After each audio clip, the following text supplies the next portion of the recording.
함께 말씀을 봅니다. 예레미야 29장입니다. 예레미야 29장 19절 20절 우리 예레미야 29장 19절 20절 우리 두 절을 찾으시면 함께 봉독하겠습니다. 여호와의 말씀이니라. 너희들이 내 말을 듣지 않았기 때문이니라. 내가 내 종 선지자들을 너희들에게 꾸준히 보냈으나 너희는 그들의 말을 듣지 않았느니라. 여호와의 말이니라. 그런즉 내가 예루살렘에서 바벨론으로 보낸 너희 모든 포로여 여호와의 말씀을 들을지니라. 아멘. 하나님을 찾는 삶 일곱 번째, 오늘은 징계의 목적, 징계의 목적, 이런 제목으로 함께 은혜를 나누어 보려고 합니다. 하나님을 찾는 삶 일곱 번째, 소제목으로는 징계의 목적. 예레미야 선지자는 이제 유다의 네 왕을 걸쳐서 유다가 바벨론에 의해서 멸망을 당할 것이다. 정말 유다의 입장에서는 굉장히 슬픔이고 통곡이고 한탄이고 도저히 받아들일 수 없는 그런 하나님의 말씀을 전하는 선지자입니다.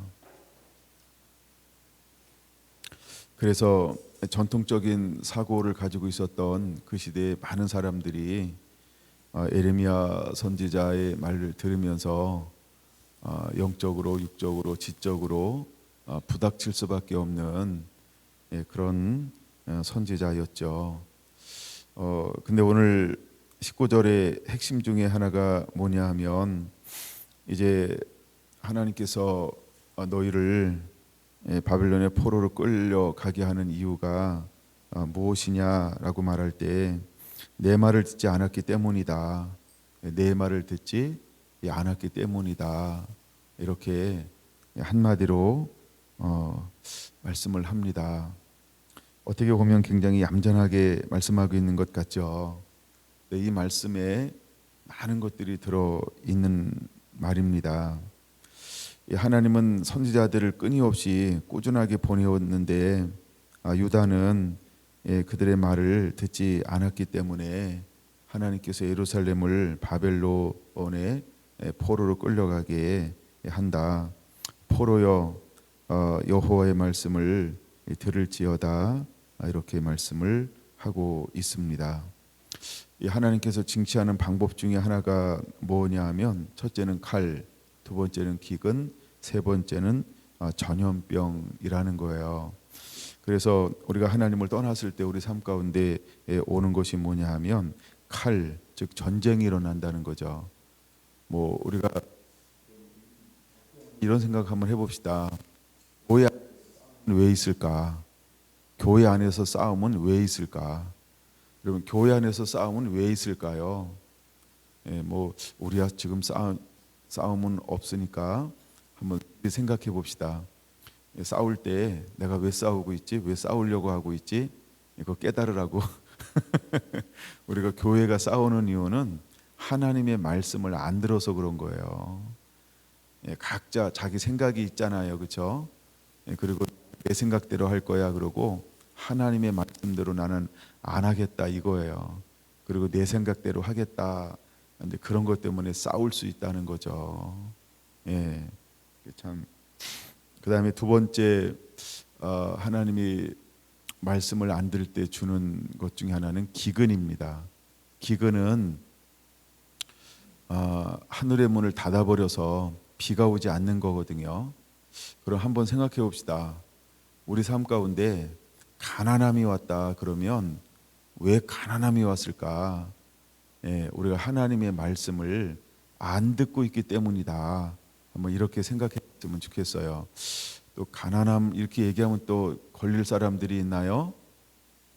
안 걸렸으면 좋은데 걸리라고 하는 얘기는 아니니까 하여간 안 걸렸으면 좋은데, 그래서 우리 삶 가운데 싸움이 온다라고 하는 건 말씀을 안 듣기 때문에 싸움이 일어나는 거다, 교회 안에. 두 번째, 교회가 가난한 거는 이렇게 한번 표현해 볼게요. 저도 처음에 시작할 때는 아무것도 없이 시작했으니까 가난하게 시작했어요. 근데 이제 뭐 시작할 때 가난한 거는 아무것도 없이 시작하니까 가난한 거, 그거는 말씀을 듣고 안 듣고 그거하고 다른 거예요, 그렇죠? 그거는 시작하는 단계니까. 시작한다 이 말은 뭐냐면 씨 뿌리는 단계니까. 씨 뿌리는 단계니까 씨는 한 10년 이상 뿌려야 되죠, 그렇죠? 그러니까 혹시 오해하실 분 빼고는 오해하지 않게 되길 바랍니다. 그래서 혹시 우리 삶 가운데 기근이 온다, 기근이 계속된다라고 하는 거는 내가 하나님의 말씀을 떠났구나, 그렇게 한번 생각하고 회개하시면, 그다음에 세 번째는 전염병이 온다는 거예요. 전염병. 전염병이 온다는 거예요. 그럼 전염병이 온다라고 할 때 내가 하나님을 떠나 있구나, 우리가 이렇게 한번 반드시 점검해 봐야 한다는 거예요. 그래서 17절 보고 18절 봐도 하나님이 세 가지 방법으로 이스라엘 가운데 또 유다 가운데 하나님의 말씀을 떠났을 때 하나님은 언제나 이 세 가지 방법으로 그렇게 하나님은 징계하고 있는 걸 우리가 쉽게 찾아볼 수 있습니다. 그래서 징계의 목적은 뭐냐 하면 우리가 본질을 회복하기 위함이라는 거예요. 우리의 신앙을 회복하기 위해서 하나님께서 우리에게 징계하신다는 거죠. 근데 하나님의 징계하는 방법이 뭐냐 하면 때로는 전쟁으로, 때로는 기근으로, 때로는 전염병으로 이렇게 하나님이 우리를 징계하신다라는 거예요. 그럼 여러분, 우리가 징계할 때 어떻게 해야 할까요? 깨달아야 되죠. 그럼 깨달은다 하면 어떻게 하는 거예요? 돌아오라, 돌아오라, 돌아오라. 여호와를 찾으라, 여호와를 찾으라. 우리가 징계의 목적은 본질을 회복하는 것인데 하나님의 말씀을 회복하는 거예요. 하나님에 대한 사랑을 회복하는 게 신앙의 본질입니다. 그래서 우리가 전쟁이 있고 그다음에 기근이 있고 그다음에 전염병이 있으면 우리가 깨닫잖아요. 그럼 깨달으면 돌아오게 돼 있어요. 돌아오면 그다음 어떻게 삶을 살아야 할까요? 하나님의 말씀을 순종하면서 하나님을 사랑하면서 사는 거예요. 그럴 때 하나님께서 우리에게 평안함을 허락하여 주신다라고 하는 것이지요.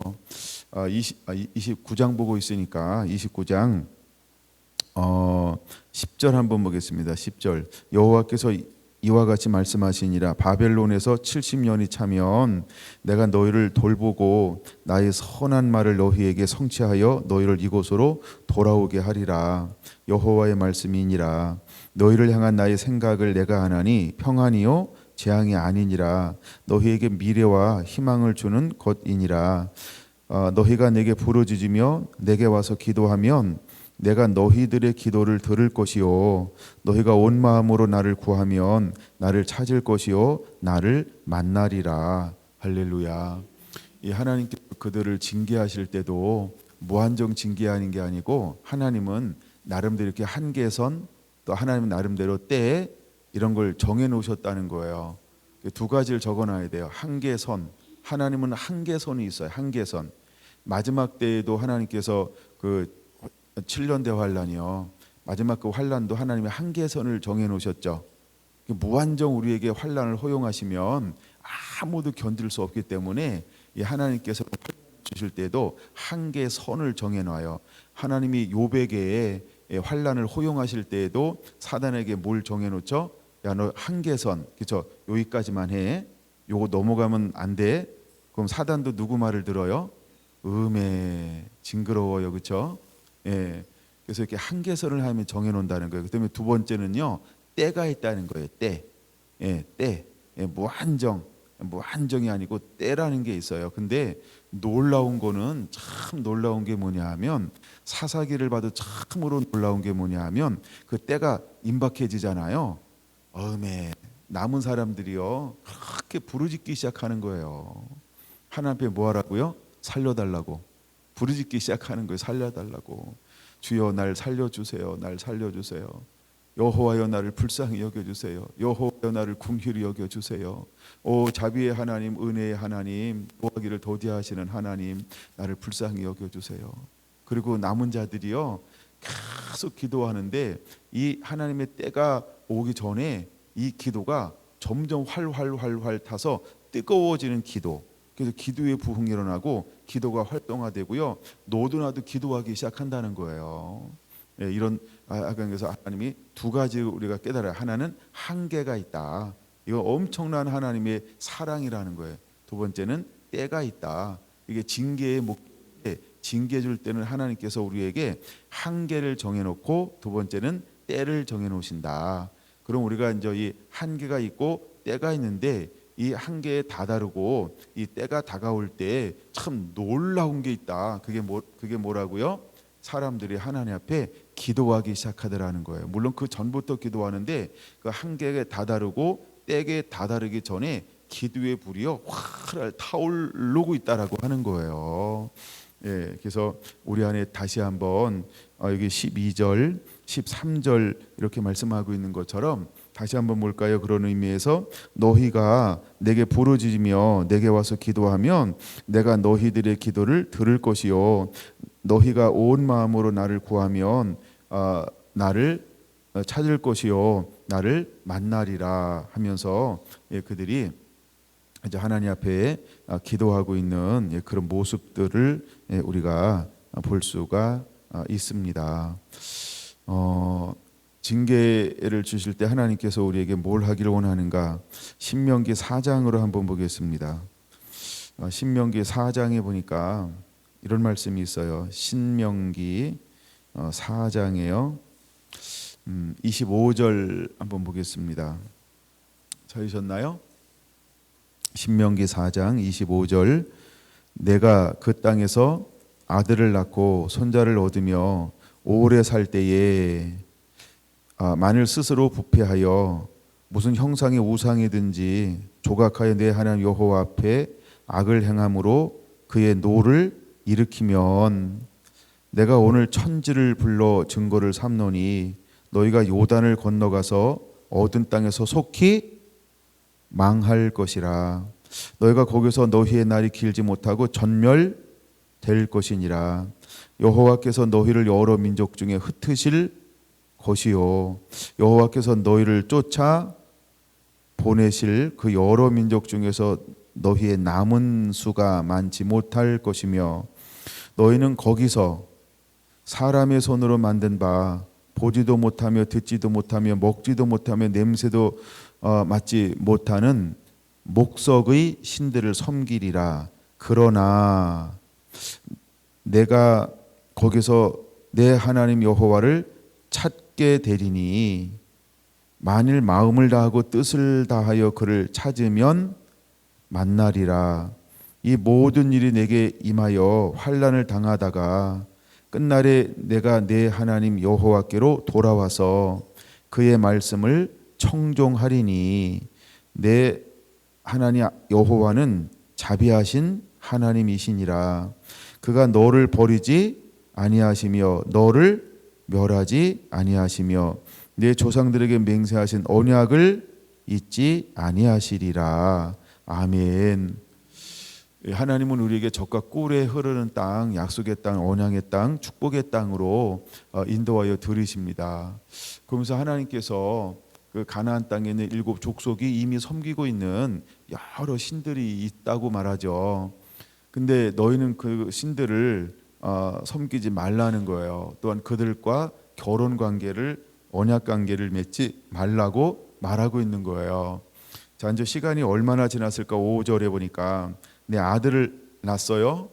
그렇죠? 이제 아버지가 아들을 낳았어요. 또 손자를 얻었어요. 오래 살 때 그러니까 한 4대, 5대 이렇게 지나갔다고 생각해 봅시다. 그러다 보니까 어떤 현상이 일어날 수 있다? 스스로 부패할 수 있다. 그렇죠? 스스로 부패할 수 있다. 그래서 그들의 땅에 있는 걸 섬길 수 있다. 그런 이렇게 하면은 하나님이 약속의 땅, 언약의 땅, 그 다음에 축복의 땅에 살게 하지만 그들 어떻게 할 것이다? 속히 망하게 할 것이다. 전멸시킬 것이다. 흩어버릴 것이다. 쫓아버릴 것이다. 왜 쫓아버린다고 28절에 너희가 거기서 목석의 신들을 섬겼기 때문에 내가 너희들을 속히 멸망하게 할 것이고 진멸할 것이며 흩으실 것이며 쫓아버리실 것이다. 이렇게 말하고 있어요. 그 쫓아버리는 이유가 뭐냐면 하나님을 잃어버렸기 때문에 25절에 스스로 부패하여 이게 뭐냐면 하나님을 잃어버렸다 이 말이에요. 그래서 스스로 부패했다를 좀 더 구체적으로 말하면 첫째 하나님의 말씀을 듣지 않았다. 둘째 다른 신을 섬겼다. 이렇게 정리할 수가 있겠죠. 네. 그러나 29절 그런 오래 살아도 오래 살아도 거기서라고 하는 건 약속의 땅이죠. 가나안 땅을 말하는 거죠. 29절 내 하는 여호와를 찾으면 하나님께서 어떻게 하시겠다는 거예요? 내가 너를 복줄 것이다. 너를 버리지 않을 것이다. 너를 멸하지 않을 것이다. 내가 언약을 지킬 것이다. 이 말은 계속해서 복을 누리게 하겠다 이 말인 거예요. 그러면 우리에게 징계의 목적이라고 하는 건 뭐예요? 왜 하나님께서 우리를 때로는 멸하고 때로는 흩고 때로는 쫓아버리고 왜 이런 걸 허용할까요? 그렇죠? 우리가 본질을 회복하기 위함이라는 거예요. 하나님의 말씀을 회복하라. 하나님을 향한 사랑을 회복하라. 그래서 마음을 다하고 뜻을 다하여 하나님을 찾고 또 사랑하는 삶을 살아야 된다. 순종하는 삶을 살아야 된다. 라고 한 하나님의 놀라운 뜻과 섭리가 그 안에 머무르는 것을 볼 수 있습니다. 8장을 보면 신명기 8장에 보면 하나님께서 이 부분을 우리에게 이렇게 말씀하고 있어요. 신명기 8장 한번 보겠습니다. 신명기 8장 1절 내가 오늘 명하는 모든 명령을 너희는 지켜 행하라. 그리하면 너희가 살고 번성하고 여호와께서 너희의 조상들에게 맹세하신 땅에 들어가서 그것을 차지하리라. 내 하나님 여호와께서 이 40년 동안에 내게 강야의 길을 걷게 하신 것을 기억하라. 이는 너를 낮추시고 너를 시험하사 내 마음이 어떤지 그 명령을 지키는지 지키지 아니하는지 알려 하심이니라. 너를 낮추며 너를 줄이게 하시며 또 너도 알지 못하며 내 조상들도 알지 못하던 만나를 내게 먹이신 것은 사람이 떡으로만 사는 것이 아니요 여호와 입에서 나오는 모든 말씀으로 사는 줄을 내가 알게 하려 하심이니라. 이 40년 동안에 내 의복이 헤어지지 아니하였고 내 발이 부르트지 아니하였느니라. 너는 사람이 그 아들을 징계한 같이 내 하나님 여호와께서 너를 징계하시는 줄 마음에 생각하고 내 하나님 여호와의 명령을 지켜 그의 길을 따라가며 그를 경외할지니라. 아멘. 하나님께서 징계하시는 목적이 뭐예요? 그리고 하나님의 사랑을 알라 이 말이죠. 하나님이 얼마나 그들을 사랑하는가, 어떻게 돌보시는가, 어떻게 지키시는가 그걸 알기를 원하시는 거예요. 그 징계의 목적은 하나님의 사랑, 즉 본질을 회복하라는 거죠. 바로 하나님의 말씀을 회복하는 것이라고 하는 겁니다. 이처럼 우리에게 징계가 왔을 때 여러분 우리가 하나님의 사랑을 회복하는 자가 되기를 예수님의 이름으로 축원을 드립니다. 신명기를 보고 있으니까 한 장 더 볼게요. 30장으로 한번 볼게요. 신명기 30장 15절 한번 봅니다. 15절 신명기 30장 15절 신명기 30장 15절 보라 내가 오늘 생명과 복과 사망과 화를 내 앞에 두었나니 곧 내가 오늘 내게 명령하여 내 하나님 여호와를 사랑하고 그 모든 길로 행하며 그의 명령과 규례와 법도를 지키라 하는 것이라.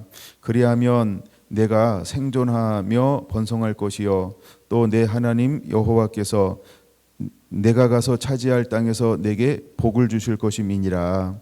그러나 내가 만일 마음을 돌이켜 듣지 아니하고 유혹을 받아 다른 신들에게 절하고 그를 섬기면 내가 오늘 너희에게 선언하노니 너희는 반드시 망할 것이라.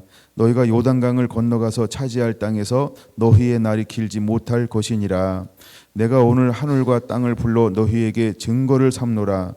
내가 생명과 사망과 복과 저주를 내 앞에 두었은즉 너와 네 자손이 살기 위하여 생명을 택하고 내 하나님 여호와를 사랑하고 그 말씀을 청종하며 또 그를 의지하라. 그는 내 생명이시요 내 장소이시니 여호와께서 내 조상 아브람과 이삭과 야곱에게 주리라고 맹세하신 땅에 내가 거주하리라. 아멘. 여러분, 이 말씀 너무너무 소중한 말씀이죠. 우리의 징계의 목적이 무엇인지를 분명하게 보여주고 있는 것 중에 하나입니다. 하나님은 우리 앞에 무엇을 놓았냐면 생명과 복, 사망과 화, 이것을 두었는데 우리가 선택하는 것이다, 이렇게 말하고 있다라고 하는 것. 여러분, 때때로 우리가 무엇인가를 시작했는데 오래도록 됐는데 안 된다 그러면 안 된다는 기근이잖아요. 그걸 우리가 깨달아야 합니다. 아, 내가 내 방법으로 하고 있구나, 내 힘으로 하고 있구나, 내 고집으로 하고 있구나, 내 야망으로 하고 있구나 라고 깨달아야 돼요.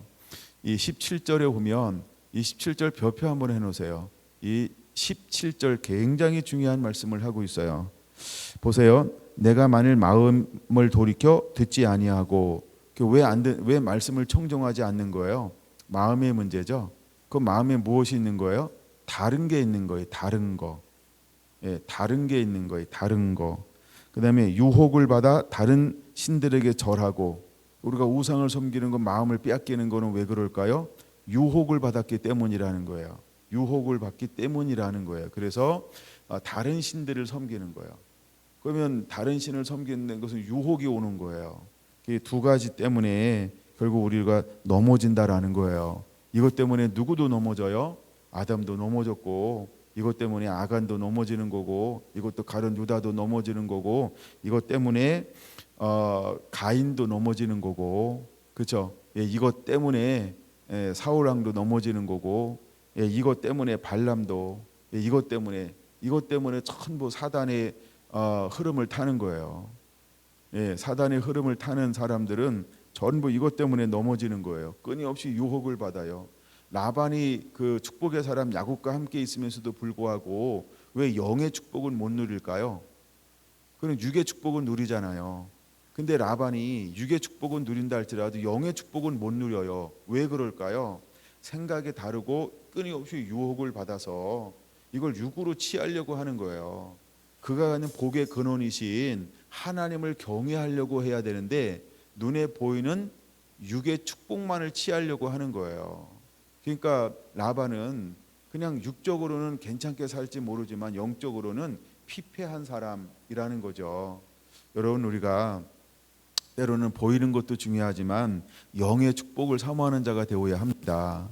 하나님은 생수의 근원이요, 하나님은 복의 근원이시죠. 그럼 하나님은 우리에게 뭘 주기를 원할까요? 아니, 뭘 주실 수 있는 분이에요?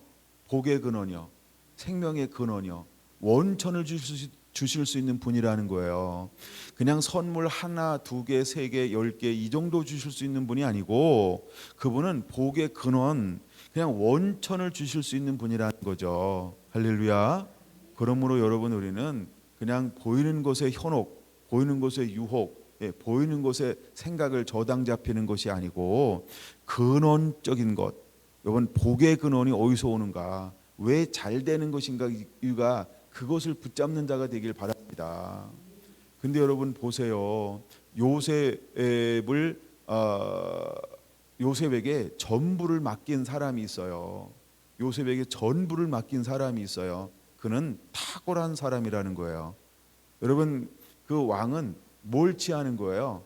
요셉과 함께한 그 신, 요셉과 함께한 그 하나님 전적으로, 그쵸, 취하는 거죠. 그럼을 통해서 그 정치적인 그다음에 그 난제를 타개해버리고 있잖아요. 여러분, 때때로 여러분, 우리가 어떤 한 부분만을 취하는 게 아니고 전적으로 취해서 그에게 우리가 맡기는 탁월한 선택을 했던 것처럼, 여러분 우리가 어떤 게 부분적으로만 취하는 것이 아니고 때로는 우리의 삶을 전부를 맡겨야 한다는 거예요. 할렐루야. 예, 여러분 우리가 그런 사람들이 되고 또 그런 사람들을 만나게 되시기를 바랍니다. 그래서 우리가 복을 가지고 있다, 복의 근원을 가지고 있다 그러면 그냥 붙는 거예요. 그리고 맡기는 거예요. 예, 여러분 우리가 그런 지혜가 있어야 합니다. 근데 어떤 사람들은 복의 근원인 사람이 있고요, 어떤 사람들은 복의 근원에서 함께 흘려보낸 사람들도 있다는 거죠.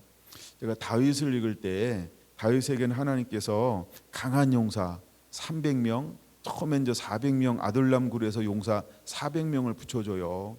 그다음에 강한 용사들이 있었는데 거기에 뭐 두목이 3명도 있었고 30명도 있었고 300명도 있었고, 근데 다 전부 뭐냐면 용사라고 말하는 거예요.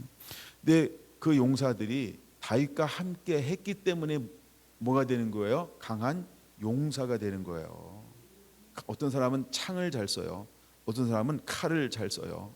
예, 무기도 하나만 잘 쓰는 게 각가지 막 이 창 하나 가지고 막 수천 명을 때려 죽여. 어우, 예, 저기 누구 삼손 저리 가라죠. 그 시대 삼손이 없으니까. 내가 그런 이제 성경을 읽다 보니까 다윗의 용사들을 읽다 보니까요, 이야 참 대단했구나. 그 한면 한면들이 너무너무 대단한 거예요. 근데 그런 용사, 그렇게 싸워서 이길 수 있었던 비결이 어디에 있었을까? 다윗과 함께 했기 때문에 이긴 거예요. 왜냐하면 다윗이 장막을 회복하고 나서 하나님이 어떤 선포를 하죠? 어디로 가든지 뭐 하더라? 이기게 하더라. 근데 그 용사들이 누구한테 속해 있어요? 다윗에게 속해 있으니까 어디로 가든지 이기는 거예요. 만약에 다윗에 속해 있지 않고 다른 데 속해 있다 그러면 그 용사들이 어떻게 됐을까요? 어디로 가든지 꼭 이기지는 못하더라. 역사가 달라지는 거죠. 삶이 달라지는 거죠. 그렇죠? 그래서 우리가 두 가지가 필요한데, 우리 절대적인 것은 우리가 하나님을 찾는 거예요. 하나님께 붙어 있어야 돼요. 오늘 찬양 드렸던 것처럼 정말 우린 진이게요, 토기장이 되신 그분 손에 붙들려지는 게 최고라고 하는 거예요. 할렐루야. 그럴 때 우리가 그분의 손에 의해서 그분의 용도에 따라서 빚어지는 거죠. 내가 하고 싶은 거, 내가 쓰임 받고 싶은 대로 내가 담아내고 싶은 걸 담아내는 게 아니고 그분이 원하는 것, 그렇죠? 그분의 있어야 될 장소, 그분이 담아내고 싶은 것, 그것을 담아내는 게 최고의 영광이라는 거예요. 할렐루야. 그러므로 여러분들의 복의 근원을 사모하시게 되시기를 바랍니다. 예. 그 다음에 20절 이 세 단어가 너무너무 멋있어요. 그래서 세 단어에 좀 다시 체크를 해놨는데요. 내 하나님 여호와를 사랑하고, 두 번째 그의 말씀을 청종하고, 세 번째 그를 의지하라, 이렇게 말하고 있어요. 이것이 바로 신앙의 본질이라는 거예요. 이것이 바로 우리 삶의 신앙의 본질인 거예요. 이제 우리는 징계를 통해서, 또 때로는 우리가 전쟁을 통해서, 기근을 통해서, 전염병을 통해서, 또 우리가 징계를 통해서 깨달아야 한다는 거죠. 첫째, 우리 하나님을 향한 사랑이 회복되어져야 합니다. 그리고 그 말씀을 청종 들을 수 있는 귀가 열려져야 합니다. 그리고 세 번째, 그를 의지하는 자가 되어야 한다는 거예요. 여러분, 우리 안에 그런 은혜들이 가득하게 임하게 되기를 예수님의 이름으로 축원을 드립니다. 아멘. 역대하 15장을 하나 보겠습니다. 역대하 15장. 역대하 15장 한번 볼게요. 4절 한번 같이 읽을까요? 4절. 역대하 15장 4절 시작. 그들이 그 환난 때에 이스라엘 하나님 여호와께로 돌아가서 찾음에, 아멘. 다음에 15절 한번 보겠습니다. 15절 시작. 온 유다가 이 맹세를 기뻐한지라 무리가 마음을 다하여 맹세하고 뜻을 다하여 여호와를 찾음으로 여호와께서도 그들을 만나 주시고 그들의 사방에 평안을 주셨더라. 아멘. 자, 환난 때에 우리가 해야 될 일이 있다는 거죠. 여러분, 우리가 환난을 당할 때 해야 되는 일이 있어요. 그게 뭘까요? 여호와를 찾는 거라는 거예요. 예. 우리가 환난 때 가장 지혜로운 건요, 여호와를 찾는 거예요. 여호와를 찾는 거. 그러면 우리가 여호와를 찾으면 하나님이 어떻게 하신다고요? 예, 여호와를 찾음으로 여호와께서도 그들을 15절 만나 주시고 그들의 사방에 뭘 허락해 주신다고요? 평안함을 주신다는 거예요. 평안함을 주신다는 거예요.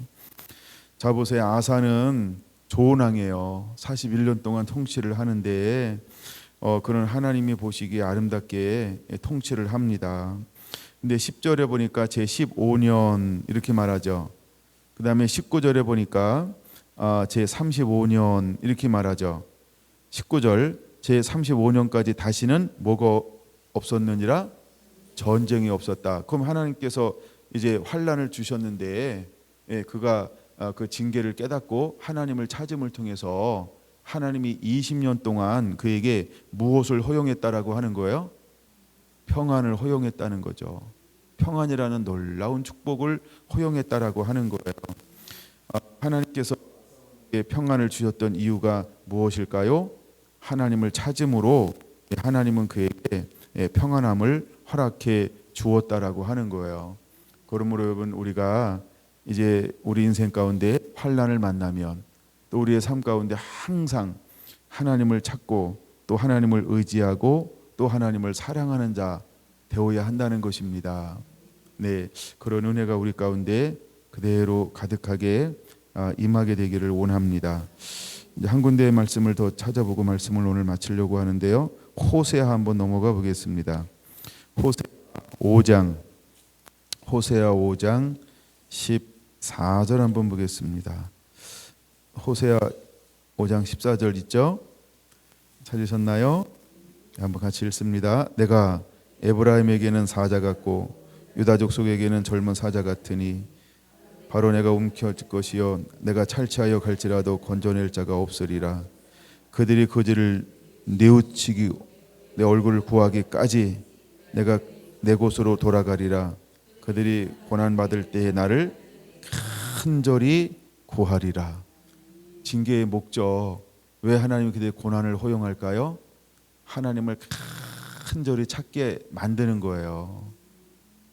고난을 통해서 막 어렵고 힘드니까 자기 힘 다 해보고 자기 생각 다 해보고 내가 해볼 수 있는 거 다 해보고 이것도 안 되고 저것도 아니고 뭐 다 안 되니까 이제 두 손 들고 주님 앞에 나오는 거죠.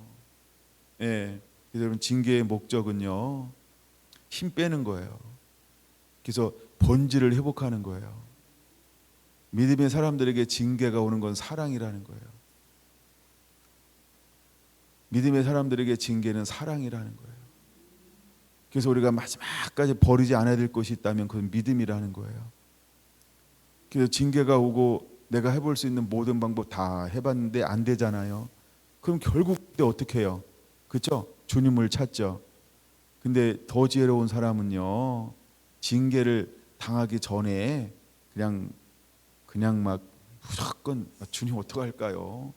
주님, 늘 주님을 찾는 거예요. 아멘. 주님 이러고 그 다음에 이제 주님께 우리가 물었다, 이 말은 뭐냐 하면 주님께서 어떤 말을 한다 할지라도 들을 준비가 되어 있다, 이걸 전제로 해야 돼요. 가끔 저 어떤 질문을 하면 이거 어떻게 얘기를 해줘야 되지? 이런 거 얘기해도 되나? 우리 그런 거 있죠. 자녀가 가끔 질문할 때 내가 이거 얘기해도 되나? 뭐 이렇게 생각할 수도 있고. 박성재 씨는 딱 보니까 생각나는 게 아이들이 많잖아요. 그러면은 어떤 때 이제 하윤이가 뭘 물어보면 돼 이래요. 그럼 그걸 뚜렷이 쳐다보고 있는 하준이가 엄마 나도 넌 안 돼 왜 난 안 돼요? 눈 안 되는데? 뭐 이럴 수 있다는 거예요. 왜냐하면 야 누나랑 너랑 나이가 같니? 야 누나랑 너랑 환경이 같니? 누나랑 너랑 처지가 같니? 누나랑 너랑 형편이 같니? 근데 하하존이 그걸 인정 안 해요. 뭐만 인정해요? 팩트. 지금 하잖아. 난 지금 못 하잖아. 그것만 딱 가지고 할 때 큰 솔로몬이 필요한 거죠. 얼마나 지혜가 필요할까. 근데 마치 가끔 여러분 앞에 선 제가 그런 모습을 가지고 있을 때가 있어요. 이거 이렇게 이야기해도 될까? 그대로 이야기해도 될까? 막 이 생각이요. 그래서 어떤 때는 막 정말 뭔가 이걸 얘기를 해줘야 되는데 막 예. 그래서 그냥 아이고 그런 걸 알아서 하세요 이래. 정말 우리가 좀 더 친밀한 관계에 들어갔을 때 하나님이 어떤 걸 말씀하셔도 그대로 우리가 할 수 있는 그런 준비. 예, 때로는 그것이 버거운 것도 있고 쉬운 것도 있고 어려운 것도 있고 황당한 것도 있고 뭐 하여간 상식에 안 맞는 것도 있고 아니면 아니 내가 기껏 물어봤는데 이렇게 쉬운 거 이렇게 하면 되는 거예요. 뭐 그런 것도 있고 예. 여러분들은 그냥 묻지도 따지도 않고 그 왜 물어 그러면 그렇죠? 예, 물었으면은 시키는 대로 그대로 우리가 하나님을 찾는다라고 하는 건 그런 거예요.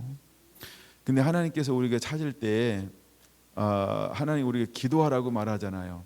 하나님 우리 찾을 때 너 내 말을 청종하라 그거 한마디 하지 않나요? 그렇죠? 우리가 전쟁을 만났을 때 기근을 만났을 때 전염병을 만났을 때 하나님이 우리에게 뭘 요구하세요? 야 내 말 들어. 내가 선지자 부지런히 보냈는데 너희들이 안 들었잖아. 이제는 내 말 들어. 오늘은 하나님이 다른 걸 말씀하실까요? 똑같아요. 그냥 내 말 들어 이럴 거예요. 여러분 들을 준비가 돼 있나요? 아니, 무슨 말을 하도 들을 준비가 돼 있나요? 상식이 어긋나도 또 힘에 벅차도 이거 하면 진짜 돼요? 어떤 건 너무 쉬워서 안 믿어? 그러니까 그런 걸 내가 판단하지 말고 그런 준비가 돼 있고 나한테 물으면 참 얘기도 많이 할 것 같은데. 예, 그래서 어떤 걸 뭘 물으면요, 내가 어떤 무게로 어떤 톤으로 어떻게 얘기해 줘야 되지? 어떤 게 그렇게 또 다시 생각에 꺾기를 할 게 참 많아요. 여러분들도 이해가 되죠? 여러분들도 뭐 저처럼 위치 바꿔놓으면 비슷할 것 같아요. 예, 그러니까 우리가 단순하게 된다는 게 그냥 하나님이 말씀하시면 그대로 순종하는 거예요. 그게 바로 징계의 목적이라는 거예요. 징계의 목적이요. 예, 징계의 목적은 하나님이 우리가 신앙의 본질을 회복하는 것인데 바로 말씀을 청종하는 거예요. 그분을 사랑하는 거예요. 그분을 의지하는 거예요. 여러분의 그런 은혜들이 회복이 일어나게 되기를 원합니다. 할렐루야. 네, 거기까지만 볼게요. 우리가 함께 책을 읽어 나가고 있는데 그 책에 보면 하나님을 찾아야 될 필요성에 대해서 12가지로 이야기하고 있습니다. 제가 오늘 나눈 것도 그 중에 한 부분을 한번 이렇게 제가 자료를 많이 찾지는 않고요. 주로 성경 구절은 그 책 위주로 지금 나누고 있어요. 근데 하나님을 찾아야 될 필요성 12가지 한번 읽어드릴게요. 첫째, 하나님을 알기 위해 즉 하나님과 친밀한 교제를 위해 하나님을 찾아야 합니다. 둘째, 하나님과 동행하는 삶을 살기 위해 하나님을 찾아야 합니다. 셋째, 하나님께 돌아가기 위해 하나님을 찾아야 합니다. 넷째, 믿음을 위해 하나님을 찾아야 합니다. 다섯째, 예배를 위해 하나님을 찾아야 합니다. 시편 24편을 다루고 있죠. 여섯 번째, 하나님의 약속이 이루어지기 위해 하나님을 찾아야 합니다. 일곱 번째, 하나님의 유업이 주어지기 위해 하나님을 찾아야 합니다. 여덟 번째, 환난을 당할 때 하나님의 얼굴을 구해야 합니다. 아홉 번째, 특별히 리더들이 하나님을 찾아야 합니다. 열 번째, 하나님을 찾지 않는 것이 타락 출발점이 이제 우리의 본성은 하나님을 찾지 않도록 되어 있습니다. 그래서 이건 제가 흔히 한번 머물렀던 곳이에요. 제목 때문에. 본성이 하나님을 찾지 않도록 되어 있다. 이건 제가 뭐라고 얘기 안 하고요. 그냥 그렇대요. 그 다음에 12번째, 하나님을 찾도록 하나님께서 은혜를 부어주십니다. 그래서 예레미야 24장 7절을 다루고 있어요. 그래서 다시 10번째, 하나님을 찾지 않는 것이 타락의 출발점입니다. 11번째, 우리의 본성은 하나님을 찾지 않도록 되어 있습니다. 12번째, 하나님을 찾도록 하나님께서 은혜를 부으십니다. 예레미야 24장 7절. 그래서 예레미야 24장 7절을 읽음으로 오늘 말씀을 마치려고 합니다. 내가 여호와인 줄 아는 마음을 그들에게 주어서 그들이 전심으로 내게 돌아오리니. 할렐루야. 네, 이처럼 우리가 하나님을 찾아야 할 필요성, 여러분 12개를 나름대로 이렇게 한 군데다 정리해 놓으시고 이래서 찾아야 되는구나. 그렇게 묵상하시면 좋을 것 같습니다. 계속해서 여러분들이 그 책을 읽어 나가면서 또 은혜 많이 누리게 되시기를 바랍니다. 네, 기도하겠습니다.